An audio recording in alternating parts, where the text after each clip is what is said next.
پہلا سوال وطر کے حوالے سے ہے شیخ صاحب کے ایک شخص نے رات کو وطر بھی ادا کر لیے، سو گیا، رات کو اس کی آنکھ کھلی، کیا وہ مزید نفل ادا کر سکتا ہے یا وطر کے بعد کہتے ہیں کوئی نماز نہیں ہے؟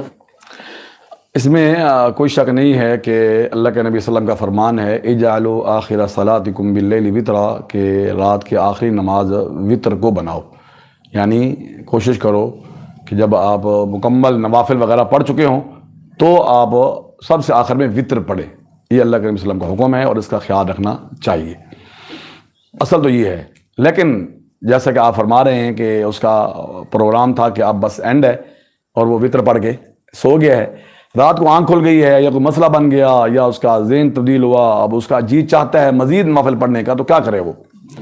اس کے لیے صحابہ کرام رضوان اللہ علیہ مجمعین سے دو طریقے ثابت ہیں۔ ایک طریقہ تو یہ ثابت ہے کہ وہ پہلے وطر کو توڑے، وطر کو ختم کرے۔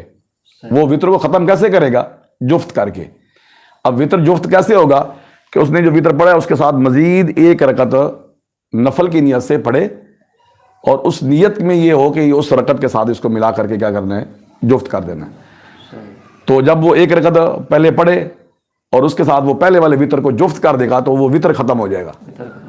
اب اس کے بعد جو نوافل پڑھنا چاہتا ہے وہ پڑھے، اور آخر میں پھر دوبارہ کیا کرے گا؟ وہ وطر پڑھے گا۔ ایک طریقہ یہ ہے۔ دوسرا طریقہ یہ ہے کہ نہیں، جو وطر اس نے پڑھ لیا ہے اس کو ویسے کا ویسے ہی رہنے دے، اب اس کے بعد جو اس نے نوافل پڑھنے ہیں وہ پڑھ لے، دوبارہ وطر پڑھنے کی ضرورت نہیں ہے، وطر وہی پہلے والے ہی شمار ہو جائیں گے۔ اب یہ دونوں موقف جو ہے نا، دونوں موقف یہ اصحاب رسول سے ثابت ہیں۔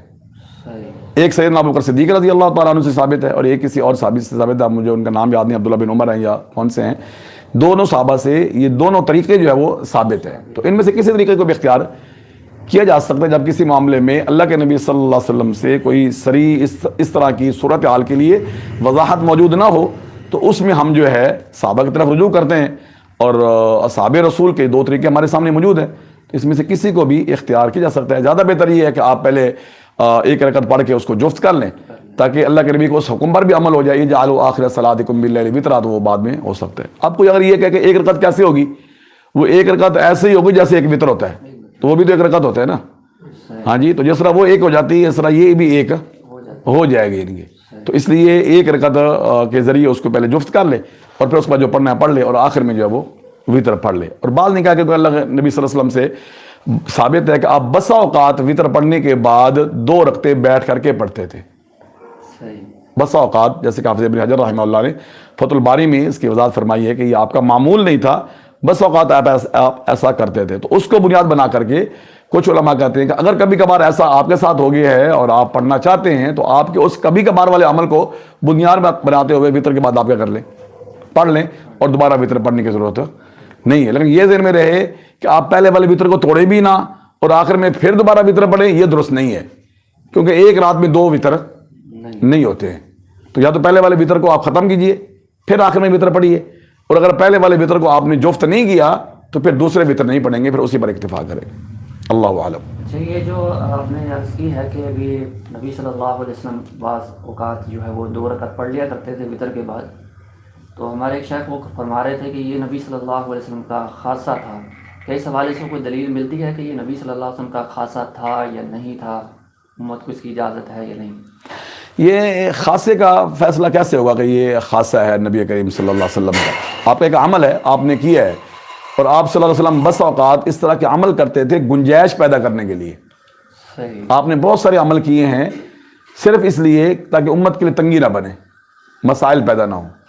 تو اگر اس طرح ہم خاصے ثابت کرنا شروع کریں گے نا تو پھر بہت سارے مسائل اور معاملات جس میں شریعت سہولت دیتی ہے نا، وہ سہولت بند ہو جائے گی۔ ہر میں یہی کہیں گے جی یہ تو آپ کا خاصہ ہے، یہ تو جی آپ کا خاصہ ہے۔